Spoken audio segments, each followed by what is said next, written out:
happening, gang? It's your boy Retro back again with another reaction video. Yeah.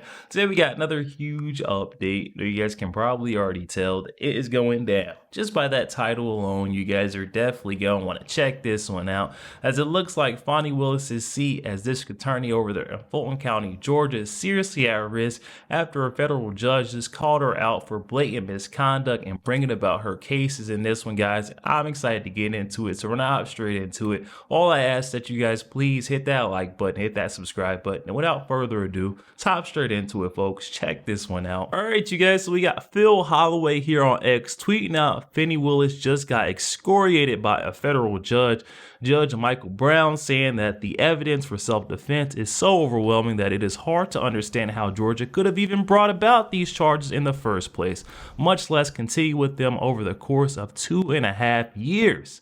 After charges were dropped against ex-Atlanta officer in a fatal shooting of Jimmy Atchison. We're looking at former Atlanta police officer Sung Kim here, who is charged with unaliving in 2019 shooting of Jimmy Atchison. A federal judge on Tuesday dismissed all charges of his, ruling the ex-officer acted in self-defense. And new this week, a federal judge dismissing murder charges against Sung Kim, the former Atlanta police officer who shot and killed Jimmy Atchison back in 2019. Judge Michael Brown ruled Atchison's death a textbook self-defense case that he said should not have moved forward. But Atchison's family and the Georgia NAACP strongly disagree.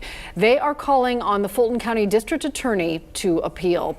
11 Live's Grace King is live in Atlanta with more for us this evening. Grace, you talked with Atchison's father earlier. What did he tell you? His father, Jimmy Hill, says he's hurt and angry that a federal judge decided to dismiss the charges against Officer Sung Kim. He says it should have been left up to a jury, like the jury that originally indicted Officer Kim back in 2022. In 2019, Jimmy Hill lost his son, Jimmy Atchison, to gunfire. He was full of excitement, full of joy, full of laughter. 6 years later, he worries he'll lose his quest for justice, too. He was robbed of life. This is a broken system, and it needs to be fixed. A federal judge dismissed all charges against Sung Kim Tuesday, the veteran Atlanta police officer who shot and killed Atchison while executing a warrant with an FBI joint task force in 2019. The judge wrote the evidence for self-defense is so overwhelming, it's hard to understand how Georgia could have brought these charges in the first place, much less continued with them over the 2.5 years since. But Atchison's dad says his son was unarmed, hiding in a closet and given conflicting commands. I was in shock. I was hurt. I was angry. I was enraged. I was upset because you had all these different, you had the inconsistencies in the stories.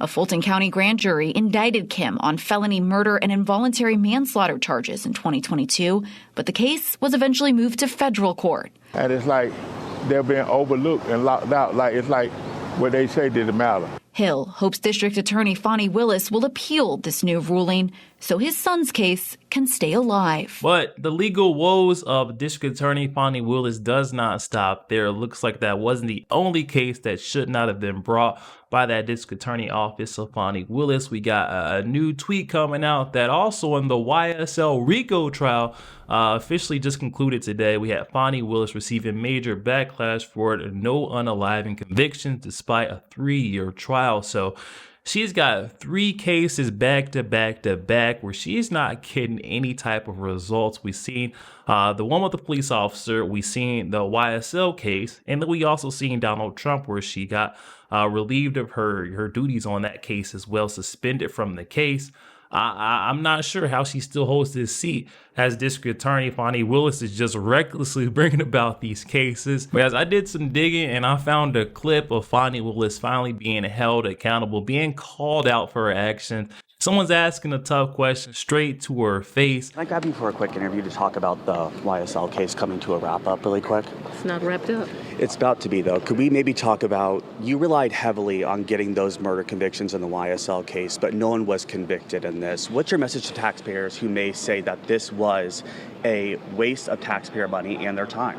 What I want to say to you as a reporter, and I want your other reporters to be responsible, is you keep going to defense attorneys who put their children in private schools, in communities that are not our communities, and really don't care about the African American community. What you need to understand is there were 19 convictions. 7 I decided to null pros, mostly because they were doing life sentences on murder. Just yesterday, Channel 2, an affiliate, covered a YSL murder of a 21-year-old mother in front of her 2-year-old child.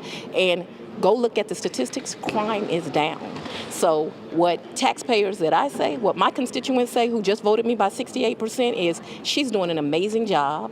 We are making sure that this community is safe, that crime is the lowest here of most places in the United States of America. I think we're like number 3, and it's because of the efforts I have done against gangs. Stop glorifying violence and stop making it that some victims don't matter, because victims of all races, of all socioeconomic status matter. So stop talking to attorneys that don't live in Fulton at all. They live in safe neighborhoods. Their children go to safe schools. My children in these communities, they matter too. Respectfully, Ms. Willis, I asked you about the 2 murder convictions that never came through. What's your message to taxpayers and to the taxpayers that may have... My message to taxpayers is it was an amazing time. We had 19 convictions. The community is safer. We made sure that we got the resolutions we want. If they're unhappy with sentencing, they should elect other judges. And you also relied heavily on the RICO law that you had and too. I'm going to continue to rely on it because it works, it's effective, and it tells jurors the full message. But other people may say with the other people that it wasn't effective. Other people weren't elective as a DA. All right, you guys, so Fani Willis doesn't seem too concerned with the waste of tax dollars in order to bring about these phony witch hunt cases. It seems like a lot of her cases are amounting to absolutely nothing but a waste of money. But yet, Fani Willis is saying if they want to fix something, they need to elect other officials. Sounds like the people of Fulton County, Georgia need to listen up to the message from Fani Willis. Elect in someone who's actually going to represent your community. Fani Willis does not care about the prosecution of criminals. She just cares about getting kickbacks, because I'm not sure how she botched the YSL case and let all of those that were standing trial off the hook. How did no one get convicted? Let's get into that. I actually found an article that I want to check out that kind of gives us a brief on how Fani Willis let all these crooks off the hook. So this one from WRDW 1226 on your side says Georgia's long-running YSL gang trial to end with no unaliving convictions. Wow. 3 years after Atlanta rapper Young Thug and 27 others were indicted on gang and racketeering charges, followed by a long problem-plagued trial, nobody will be convicted of unaliving. When Fulton County District Attorney Fani Willis announced the indictment in May 2022, she said her office was cracking down on a violent street gang responsible for multiple unalivings run by Young Thug, whose real name is Jeffrey Williams.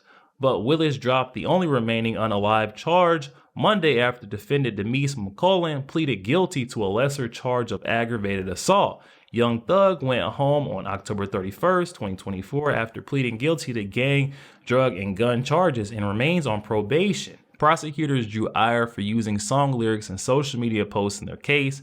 Attorney Doug Weinstein, who represented defendant Diamante Kendrick, who raps under the name Yak Gotti, said the prosecutors targeted men who pursued music as a way out of hardship in economically deprived Atlanta areas and tried to claw them back in, hold them back down.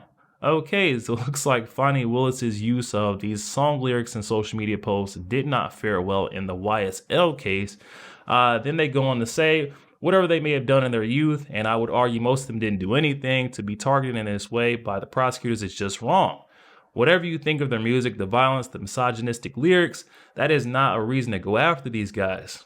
Weinstein continued adding, people like my client, Mr. Kendrick, had to be incarcerated for 2.5 years or more in the case of some of these defendants for a crime that they did not do. Kendrick was stabbed in jail. He was one of the 2 defendants who didn't take the plea deals and the only one cleared of all charges, including an unaliving in 2015 drive-by shooting of a rival gang member, Donovan Thomas Jr., known as Big Nut.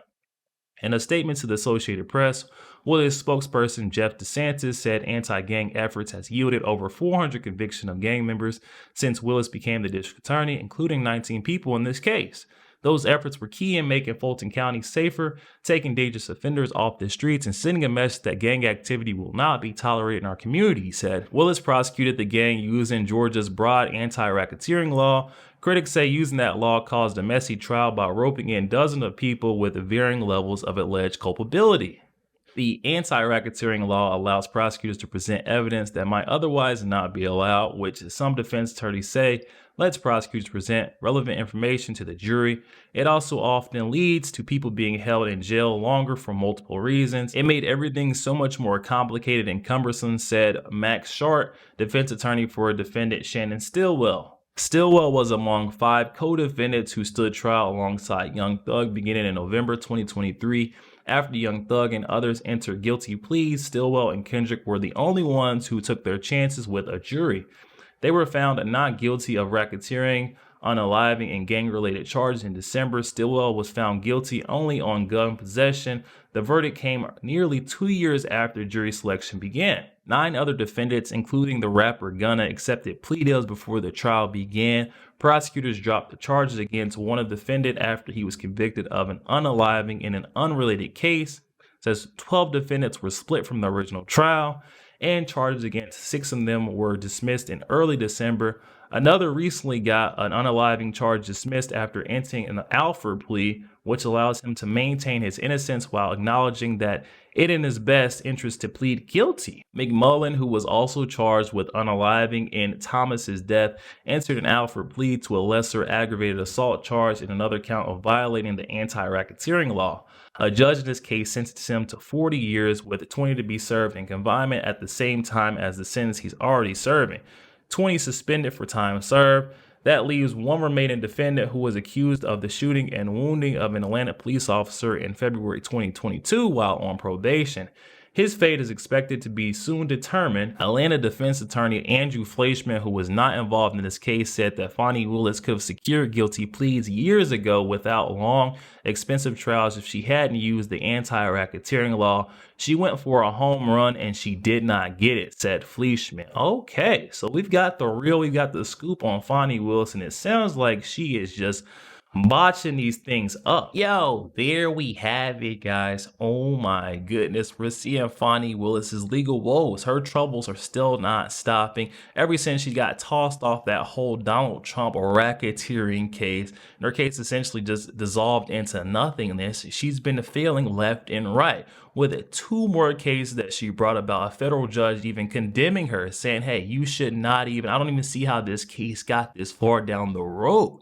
Fani Willis knows what she's doing. She's wasting taxpayer dollars, core resources with these flimsy cases.